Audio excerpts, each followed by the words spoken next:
ಇದು ಬಂದು ಏನು ಅಂತಂದರೆ ಇದರ ವಿಶೇಷತೆ, ಇದು ಬಂದು ಡೈರೆಕ್ಟಾಗಿ ಚಾಸಿಗೆ ಕನೆಕ್ಟ್ ಆಗಿರುತ್ತೆ ಈ ಒಂದು ಬಂಪರು. ಹಾಗೆಯೇ ಕಂಪನಿಯಿಂದನೇ ನಿಮಗೊಂದು ರಿಫ್ಲೆಕ್ಟರ್ ಸ್ಟಿಕ್ಕರ್ ಕೂಡ ಸಿಗುತ್ತೆ.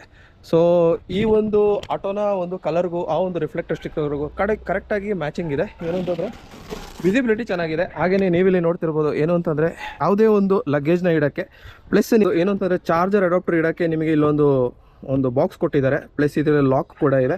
ಹಾಗೆಯೇ ಸ್ಟೆಪ್ನಿನೂ ಕೂಡ ಇಲ್ಲೇ ಇದೆ. ಹಾಗೆ ನಿಮ್ಮ ಒಂದು ಏನಾದ್ರು ಲಗೇಜ್ ಇಡೋಕ್ಕೆ ಸ್ವಲ್ಪ ಜಾಗ ಕೂಡ ಇದೆ. ನೀವಲ್ಲಿ ನೋಡ್ತಿರ್ಬೋದು ಇದೇ ಬಂದುಬಿಟ್ಟು ಚಾರ್ಜರ್ ಪ್ಲಗ್. ಅಂದರೆ ಇಲ್ಲಿ ಒಂದು ಸಿಂಗಲ್ ಪಿನ್ ಬರುತ್ತೆ. ಆ ಒಂದು ಲಾಕ್ನ ತೆಗೆದ್ರೆ ನೋಡಿ ಇಷ್ಟು ಓಪನ್ ಮಾಡ್ಬೋದು. ನೀವೇನು ಅಂತಂದರೆ ಪ್ಯಾಸೆಂಜರ್ ಆಟೋದಿಂದ ಲಗೇಜ್ ಆಟೋ ಮಾಡ್ಕೋಬೋದು. ಅಂದರೆ ಏನು ಅಂತಂದರೆ ತುಂಬ ಲಗೇಜ್ ಹೊಡೆಯೋಕ್ಕಾಗಲ್ಲ. ಏನು ಅಂತಂದರೆ ಸಣ್ಣ ಪುಟ್ಟ ಲಗೇಜ್ ಎಲ್ಲ ನೋಡಿ ಯುಟಿಲಿಟಿ ವೆಹಿಕಲ್ಲು ಏನು ಅಂತಂದರೆ ಏನಾಗಲ್ಲ, ನೀಟಾಗಿ ಇಟ್ಕೊಂಡು ಹೋಗ್ಬೋದು. ಅಣ್ಣ ಒಂದು ಎಷ್ಟು ಕೆ ಜಿ ಇಟ್ಕೊಂಡು ಹೋಗ್ಬೋದು ಈ ಥರ? 100 kg ಇಟ್ಕೊಂಡು 100 kg ಇಟ್ಕೊಂಡು ಹೋಗ್ಬೋದು. ಅಂದರೆ ಏನು ಹೇಳ್ತಿದ್ದಾರೆ ಅಂದರೆ ಈಗ ಶಾಪಿಂಗ್ ಗೀಪಿಂಗ್ ಏನಾದ್ರು ಹೋದರೆ ನಿಮ್ದು ಏನಾದ್ರು ಒಂದು 100 kg ಅಷ್ಟು ಏನಾದ್ರು ವಸ್ತು ಇದ್ದರೆ ನೋಡಿ ಇಲ್ಲಿ ಇಟ್ಕೊಂಡು ಆರಾಮಾಗಿ ಹೋಗ್ಬೋದು. ನಿಮಗೇನು ಅಂತಂದರೆ ಈ ಸೀಟ್ ಫೋಲ್ಡ್ ಮಾಡಿದಾಗ ನೋಡಿ ಇಲ್ಲಿಗೆ ಬಂದು ಲಾಕ್ ಆಗುತ್ತೆ. ನಿಮಗೇನು ಅಂತಂದರೆ ಕೂತ್ಕೊಳ್ಳೋಕ್ಕೆ ಕಂಫರ್ಟೇಬಲ್ ಆಗಿರುತ್ತೆ.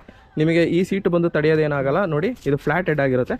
ಆಮೇಲೆ ಎಲ್ಲ ಕೆಲಸ ಆದಮೇಲೆ ನೋಡಿ ಇಷ್ಟೇ ಏನು ಅಂತಂದರೆ ಸೆಟಪ್ ಆಯಿತು. ಇದೀಗ ಪ್ಯಾಸೆಂಜರ್ ಆಟೋಗಿ ಕನ್ವರ್ಟ್ ಆಯಿತು.